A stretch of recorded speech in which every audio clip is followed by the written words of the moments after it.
одоо нэг унаад байна. Тэгэхээр нөгөө нэр төр ямар ч юугүй нэр төр байхгүй төрд ажиллаж байгаа тэр ажилчин хичнээн хувийн бие яа гэгээд өөрөөсөө ягаад ч нэр хүнд нь өсөхгүй гэдгийг бас энэ манай улс төрчид ойлгохгүй байгаагийн нэг шалтгаан өөрөөсөө сэтгэл зүйн боловсрол асар их муу байна. Энэ талаар ямар ч ойлголтгүй байх шиг байна л да. За юу ч гэсэн эхлээд би нэг бүх юмаа товчон дурдчихъя. Тэгээд дараа нь асуулт хариултанд орох уу, тий? Та нар бүгдээрээ асуултаа бэлдээд яаж байгаарай. Дараагийн нэг асуудал гэр бүл салалт асар өндөр түвшинтэй байна. Буцаад энэ гэр бүл салалтын асуудал энэ буцаад энэ сэтгэл зүйтэй холбоотой байдаг. Би энэ дээр одоо гэр бүл салалтын одоо манай Монголд яг бий болж байгаа салтын үүсэж байгаа 3 хүчин зүйл байгаа даа. Гэр бүл салтыг ихсэж байгаа. Нэгдүгээр асуудал нь болохоор хүмүүс хувийн амьдралаа буруу эхлээд байна. Хувийн амьдралыг буруу эхэлж байна. Энэ юу гэхээр гэр бүлээ буруу эхлээд байна. Одоо жишээл юу гэдэг хайр сэтгэлийн үргэлжлэл гэр бүл байх ч ёстой ч юм уу. Гэр бүл гэдэг чинь өөрөө тусдаа шал ондоо ойлголт гэдгийг ойлгохгүй байна. Одоо юу гэж зүгээр нэг урд орой бааран таралцсан бүсгүүдээ шууд маргааш нь сэтгэлийн хөөрлөж шууд суултарч байгаа зүйл. Иймэрхүү асуудлууд байна. Тэгэхээр нэг ч хувийн амьдралаа буруугаар эхэлж байна. Эсвэл хүсээгүй жирэмслэлт болчдөг. Тэгээд яах чаргагүй нөгөө хүн жирэмсэн болгочихсон. Нэг бол абортонд орох, нэг бол гэр бүл болохоос дарга болчдөг. Ийм байдлаар гэр бүл эхэлж байна. Ийм гэр бүлүүд ягаад ч хизэж доктортой гэр бүл болж байж чадах боломжгүй. Энэ бол гэр бүл салтын хамгийн том шалтгаан болж байна. Дараагийн шалтгаан нь болохоор тасралтгүй үнийн хөөрөгдөлт болоод хөдөлмөрийн хөлсний үнгүүжилт. Манай Монголд одоо энэ буцаад энэ нөгөө эдийн засгийн савлгаанаас үүсэж байгаа зүйл аахгүй юу? Иннээс үүдэж одоо нэгсэндээ ажилгүйд л ихсэж байна. Архитект ихсэж байна. Ягаад гэвэл нөгөө сэтгэл санаагаар хүмүүс аягүй их унж байна. Ягаад бол юмны үн ихсээд байдаг. Ажлынхын цалин одоо амьдралд нь хүрэлцэхгүй болоод байдаг. Иннээс болоод сэтгэлээр унах уналтууд ихсэж байна. Эндээс юу үүсэж байна гэхээр нөгөө хүмүүс архитект болоод ажилгүйд л ихсгээр юу гэж гэр бүл салтын гол шинжүүд эхэлж байна. Үүний дараагийн нэг асуудал болохоор хөдөлмөрийн хөлсний үнгүүжилтээс болоод хүмүүс нөгөө шинэ орлогын хэлбэрийг хайх үүднээс гадаад руу маш их хэмжээгээр яаж байна. Ажилт хөдөлмөрлөхөөр явж байна. Энэ яаж юм гэхээр гэр бүлийн хүмүүсийг хооронд нь тусдаа болгочихж байна. Тэгээд хоорондоо хоёр тусдаа ондоо сэтгэлгээний орчинд очичоор яаж юм гэхээр сэтгэлгээний орчинд өөр юу орчны цохилтонд орчоор нөгөө хүмүүсийн сэтгэлгээ нь өөрчлөгдөд тухайн хүмүүс яг юм гэхээр бие нэг ойлгох чадваргүй буцаж болоод энээс болоод гэр бүл салтууд ихсэж байна. Энийг анхаарах хэрэгтэй. За дараагийн асуудал нь 7-д мэдээллийн 90-100 хурцтай явагдаж байна. Яг чаргагүй одоо та нар харж байгаа интернет юу энэ одоо бүх хүмүүст тэр байтугай хүүхдүүд төл төр маш хурцтай тарах чинь. Энийний хамгийн их нөлөөлж байгаа хүүхдүүдэд байна. Хүүхдүүд асар хурцтай хөгжиж байна. Яг бол мэдээлэл маш хурцтай очиж байгаа учраас хүүхдүүд асар хурцтай хөгжиж байна. Энээс үүдэлтэйгээр юу гэж юм хэр хүүхдийн бэлгийн харьцаанд орох насны хэмжээ ихсэж байна. Урд жилийн хойдоогоос. Одоо жишээлбэл яаж юм гэхээр 15 6 настай хүүхдүүд аль хэдийн сексийн харьцаанд ороод үсчихсэн явж байна. 14-т хүүхд саяхан жирэмслээд хүүхд гаргалаа. Та нар хэвлэл мэдээллийнхэн бас сонссон л байгаа. Иймэрхүү асуудал. Ийм сэтгцийн одоо нэгсэндээ эрт хөгжлүүд бий болж байна. Эндээс үүдэлтэйгээр одоо нэгсэндээ одоо дээрэс нь одоо эрт бэлгийн харьцаанд орж эхэлснээс болж нөгөө ямар ч ойлголтгүйгээр бэлгийн харьцаанд орчдөг. Эндээс юу гэхээр ямар ч хамгаалтгүйгээр орж ирэх хэмжээгээр. Эндээс хүсээгүй жирэмслэлтүүд их бий болж байна. Хүсээгүй жирэмслэлтээс болоод нөгөө абортонд орох тохиолдолд одоо нэг хийсвэр хийх асуудлууд асар их болж байна. Энээс ийм хийсвэр асуудлууд нь юу гэж юм гэхээр явцдаа одоо нэгсэндээ хийсвэр хийх та нар өөрсдөө мэдж байгаа хийсвэр хийлгэнэ гэдэг чинь ерөнхийдөө савны хорт хавдар болоод тий яргаандаа өргүйдэлт асуудлыг бий болгодог.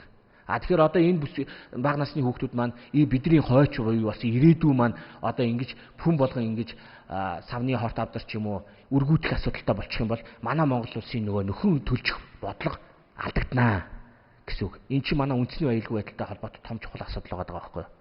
Тэгэхээр энийг анхаарах хэрэгтэй. 8 дугаар асуудалт нь юу вэ гэхээр эцэгчүүдийн сэтгэл зүйн боловсрол маш муу байна. Амьдралыг харах ухаан муу байна. Энэ хүүхдүүд нь эрт хөгжилтэй байгаад байдаг. Тэгсээ чинь эцэгчүүд нь яаж энэтэй харьцаа ойлгохгүй байна. Яаж харьцаа мэдэхгүй байна. Яаж энэ хүүхдүүдтэй энэ асуудлыг ойлгуулахаа мэдэхгүй байна. Энээс болж одоо нэгсэндээ нөгөө эцэгчүүд хүүхдүүдийг маш хэмжээний төөрөгдөлд оруулж байна. Яаж юм гэхээр одоо жишээлбэл одоо арх тамхи муу гэж хэлдэг. Тэгсэн мэт өөртөө арх тамхиг хэрэглээд байгаа шүү дээ. Секс болоод бэлгийн харьцаа муу, бузар муухай гэж яриад байгаа мэт өөртөө хийгээд идэг. Тэгсээ чи нөгөө одоо хүүхдүүдийн хувьд болохоор эцэг эх чинь хамгийн их юу байдаг? Одоо итгэж, найдаж, үг болгоныг нь одоо нэгсэндээ үг болгоныг нь одоо нэгсэнд сонсч ирмэлцэж яадаг хүн байдаг. Тэгсээ чинь нөгөө эцэгчүүд нь өөрсдөө ингэж төөрөгдсөн юм хэлээд байхаар нөгөө хүүхдүүд чинь өөрсдөө төөрөгдөлд орж идэг. Энээс юу үсэж ийн гэх юм бол одоо нөгөө хүүхдүүд чинь энэ асуудлыг өөрийнхөө турш үзэх гэсэн оролдлогод хийж эхэлж байгаа байхгүй. Энээс бол асар их хэмжээний бага насны хүүхдүүд аригталт ихсэж байна, тамхиталт ихсэж байна. Улмаар хар тамхинд орох, буцаад мансууруулах бодисонд дондох, бэлгийн гажуудалд орох гэх мэтийн асуудлууд аюул ихсэж байна. За 9 нь болохоор одоо эцэгчүүд болоо насанд хүрэгчид амьдралын хамгийн ихний алтхан болох хайр сэтгэл, гэр бүлийн талаарх ойлголтыг сайн ойлгоогоогоос одоо түрүүний би ярьсан өргүүдэлт одоо буцаад одоо нэг хэсэгөө жирэмслэлт одоо дээрэс нь гол нь энэ хайр сэтгэлийн асуудлыг зөвөр ойлгоогүй улмаас одоо юу гэдгийг хайр сэтгэл гэдгийг юу мэдэхгүй. Одоо хайр сэтгэл гэдэг маань одоо жишээлбэл ийм юм байгаа байхгүй юу? Дур тачаал, дуурлал, хайр гэдэг өөрөө дотроо маш олон төрлийн зүйл байдаг байхгүй юу? Манайх л хайр сэтгэл гэсэн ганцхан нэр томьёон дээр авч хэрэглээд байгаа болохоос үн чанартай дотроо одоо юу гэдгийг инэрх үзэл, өрөвдөх сэтгэл тий би энийг харилцан халамжлах, туслах гэдэг энэ дотор ч маш олон янзын ойлголтууд байгаа байхгүй юу? Тэгс чи энэ ойлголтуудыг хооронд нь холихоор нөгөө хүмүүс яаж юм гэхээр нөгөө эднийг ойлгоогүй хүмүүс юу гэж ирсэн одоо нэгсэндээ өөрчлөн хандсан хандлага болгоныг хайр гэдээ ойлгоод болохоор амьдралдаа авч байгаа шарах нь их байдаг байхгүй. Тэгэхээр одоо нэгсэндээ эндээс бол сэтгэлийн шархууд их болж байна. Өсвөр бага наснда сэтгэлийн шарх авсан хүмүүс асар их болж байна. Одоо саяхан 14 настай хүүхд амиа оруулж шít. Хайр сэтгэлийн асуудал шít. Энэ хайр сэтгэлийн асуудлаас болж амиа оролтууд бол асар ихсэж байна. Чи яаж юм гэхээр энэ хайр сэтгэл гэдэг зүйлийг зөвөр ойлгоогүй гэсэн болоод шүү дээ. Инхээр нэгсэндээ энэ ийм ойлголтуудыг зөв ойлгоогоос болоод энэ хүүхдүүд энэ асуудлыг энэ манай Монголын одоо жишээлбэл үндэсний аюулгүй байдалтай холбоотой асуудал гэж би бол яриад байгаа байхгүй. Яагаад гэх юм бол эн чинь манай бидний одоо яг одоо нэгэнт яачсан дундаас одоо амьдралаа одоо нэгэнт одоо алддагч байсан, ондогч байсан нь хамаагүй нэг дундаас дээш насны амьдралтай насныхны хувьд болохоор одоо энэ хамаагүй байлж гэхэд бидний ирээдүй болсон энэ залуу үеийг зөвөр авч явахгүй бол өнөхөдөө болохоо байчаад байна гэдгийг л харуулад байна. Тэгэхээр аль болох эртнээс эхлээд үр хүүхдтэй энэ талын ойлголтуудыг зөвөр өгч сурах хэрэгтэй. Ингээд бол эцэгхүүд өөрсдөө бас энэ талын зөв ойлголттой болох хэрэгтэй.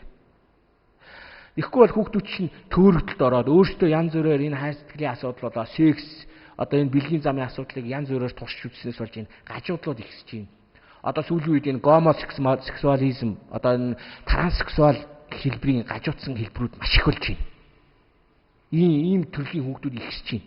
Энэ яаж энэ чинь нэг талаас нийгмийн энэ асар их стресстэй байдлаас үүсэж байгаа асуудал аахгүй. Нөгөө талын үл ойлголт ямар нэгэн энэ сексийн талаарх ойлголт, хайр сэтгэлийн талаарх ойлголтгүйгээс болоод амьдралдаа ямар нэгэн шарх аваад сэтгэл санааны хямралд орсон хүмүүс ийм одоо нэгсэндээ бэлгийн гажуудлын хэлбэрүүд рүү орох хандлага асар их болж байна. Энийг анхаарах хэрэгтэй. За 10-д нь болохоор хотчлт хурцтай явж байгаас хотын төвчрээ, хүн сурталын аппарат буцаад одоо ажлын болцоо гэх мэтийн асуудлаас болоод нөгөө цагийн одоо нөгөөсдөө хүмүүст өөрт нь зарцуулагдах цагийн хэмжээ маш их багасж байгаа байхгүй. Хүмүүстэй контактлах, хүмүүстэй харьцах харьцааны хэмжээ их маш багасж байна. Одоо нэгсдээ хоёр хүн хоорондоо одоо юу гэдгийг 10-аас 20 жилийн өмнө нэг уулзахдаа одоо юу гэдгийг 2 цаг эртээ сайхан уулзчихдаг байсан бол одоо баг нэг уулзаад 10 минутын дотор за юу вэ сайн за ингээд дараа уулзъя гэх. Эсвэл нэг уцаар юу вэ гэж нэг асуугаад болоо. Ингэснээс яаж юм гэхээр хүмүүсийн хоорондоо яг ингээд бичлж контактлах харьцаа мууцнаас хүмүүсийн донд ганцаардлын асуудал асар их болж байна. Ганцаардл гэдэг бол сэтгэлийн маш их гажуудлуудыг үүсгэдэг маш хүнд зүйл байхгүй юу? Ганцаардлыг анханаас нь эхлээд зөвөр ойлгох хэрэгтэй байхгүй юу? Тэгэхээр нэгсэндээ ганцаардл маш их болж байна. Тэгэхээр энэ ганцаардлаа маш зөвөр тэмцэх хэрэгтэй. Ганцаардл бол яаж юм гэхээр сэтгэл гутралыг үүсгэдэг. Сэтгэл гутралыг үүсгэснээс үүдээж одоо тэр амиа орлох явдлууд бас тэндээс үүсэж байна. Буцаад янз бүрийн сэтгцийн өвчгүүд эндээс үүсэж байна. Гадаад бол энэ ганцаардлын интервьюсийн түвшин асар их байдаг байхгүй. Энэ уг нь бол ингэдэг байхгүй. Хотчод ихсэж байна. Одоо Улаанбаатар 1 сая хүн амттай болж байна. Одоо хүн их болж байгаа юм чи одоо чиний найз нөхдөд тоглоом олшрах хэрэгтэй шүү дээ, тий? Тэгж чам тийм биш байдаг байхгүй. Яг эсэргээр хүн амын тоо олшрох тусам сөргөөр хүмүүний ганцаардлын хэмжээ улам ихсдэг байгаа байхгүй. Энэ бол гадаадын бүх орнуудын туршлага дээрээс харагдсан зүйл байхгүй. Тэгэхээр ганцаардл их болж байна. Тэгэхээр энэ ганцаардалтай зөвөр тэмцэж сураач. Тэгэхээр энэнийг ойлгох хэрэгтэй. За тэгээд энэний хамгийн сүүлд нь болохоор би одоо энэ асуудлыг яриад байгаагийн гол учир нь манай Монголын одоо бүх салбар, одоо эрүүл мэндийн салбар байна, гэр бүл, хувь хүн, одоо улс төрийн салбар, одоо бүхэл салбарууд дээр энэ стресс хямралын байдал асар өндөр түвшинд байна. Хүмүүсийн сэтгцийн доголдлын асуудал асар их хэмжээний байна. Тэгэхээр энээс гарах арган замыг олохгүй болохоо болчихсон байна. Одоо хүн болгонд одоо над шиг бас ярьж байгаа. Одоо энэ улс төрчд бүгдээр л ярьж байгаа л да. Одоо энэ улс төрд одоо энэ яаж байгаа хүн болгонд одоо нэг ийм асуудлууд байгааг бүгдээр олж харж байна. Тэгэхээр энээс гарах арга замыг хайх хэрэгтэй. Тэгэхээр энэний гол миний орж байгаагаар харж байгаагаар энэ асуудлын хамгийн гол асуудал нь юу вэ гэхээр энэ болохоор сэтгэл зүйн салбарыг хайсантай холбоотой байгаа байхгүй манай улс. Сэтгэл зүйн салбарыг хэтэрхий хайснаас бол ийм асуудал үүсээд байна. Ямарваа нэг улсын энэ одоо улсын тогтвортой оршин тогтнохыг хамгийн гол авч явдаг салбар нь сэтгэл зүйн салбар байхгүй юу? Сэтгэл зүйн салбар гэдэг чинь энэ хүний сэтгэл санаатай холбоотой. Энэ нийгэм чинь өөрөө хүнээс бүтэж байгаа. Тэгэхээр энэ нийгмийг бүтээж байгаа энэ хүн чинь хүний энэ сэтгэл санааг нь зөвөр удирж явахгүй бол хичнээн эд материалаар хичнээн эд хөрөнгөөр энэ хүмүүсийн сэтгэл санааг өөрчлөх ямар ч болцоо байхгүй. 21,000 төгрөг өгөөд хүмүүсийг яаж сэтгэл санаагаа дэмжиж чадахгүй. Хүн болгоно л баяжхийг хүсэж байна шүү дээ. Тэр чинь баяжх гэдэг чинь өөрөө өөрөөсгөл ойлголт байхгүй юу? Баяжх гэдэг чинь өөрөө өөрөөсгөл ойлголт. Тэгэхээр нэг талаас одоо нэгсэндээ одоо чи юу гэх юм? Би түрүү ярьсан шүү дээ. Ажиргалтай байх гэдэгтэй их холбоотой юм байхгүй юу? Хүмүүс ажиргалтай байхын тулд баяжх гэдэг байгаа байхгүй юу? Тэгэх чинь ажиргалтай байх чинь одоо жишээл чи өөрийнхөө чиний нөөц болцоо болоод хүсэл мөрөөдөл хоёр чинь хоорондоо тохиролцож явах хэрэгтэй байдаг байхгүй юу? Тэг чинь стресс хямралын түвшин хэтэрхий их байгаагаас чиний одоо нэг хүсэл мөрөөдлийн хэмжээ хэтэрхий ихсээд ингээд чиний өөрөө өөр чинь байгаа юмдаа хандах чадвар чинь багасаад байгаа байхгүй. Энээс болж хүн болгон маш их ажиргалгүй хүмүүс бит өөрийгөө сэтгэдэг.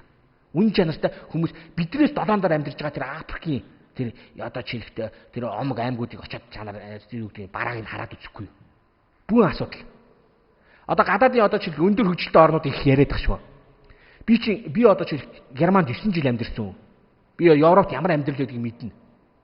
Тэнд адилхан энэ мөнгө төрний асуудал байдаг. Хүн болгонд адилхан энэ мөнгө төрний асуудал байдаг. Зээлийн асуудал байж байдаг. 20-30 жилээр зээл авчихсан. Амьдралаа яаж авч явах вэ гэдэг тэрэндээ төрөхийн тулд бүх юм яаж яадаг. Ажил төрөл карьерийн асуудал байнга л байж байдаг. Гэхдээ тэд бидний нүдэнд ажиргалтай харагдаад байдаг шүү дээ. Тэр чи яаж юм гэхээр тэр хүмүүс чинь заяа энэ сэтгэл зүйн салбар нь тэр хүмүүсийг амьдралаа зүгээр харж сурахад нь тусалчдаг байхгүй. Тийм учраас тэр хүмүүс амьдралаа зүгээр харж чаддаг. Амьдралдаа байгаа юмдаа сэтгэл хандж чаддаг. Амьдралаас таашаал ажиргал баяр баясгалан олж харж чаддаг байгаа байхгүй. Тэгэхээр энэний гол их үүсрийг нь одоо жишээлбэл олох хэрэгтэй байна. Ингээд ямар нэгэн шийдэл хэлэхгүйгээр нэг ярьж байгаа хүмүүс бол асар их байна. Тэгэхээр эндээс гарцаа олё гэдгийг би бол сануулах гэдэг байгаа байхгүй.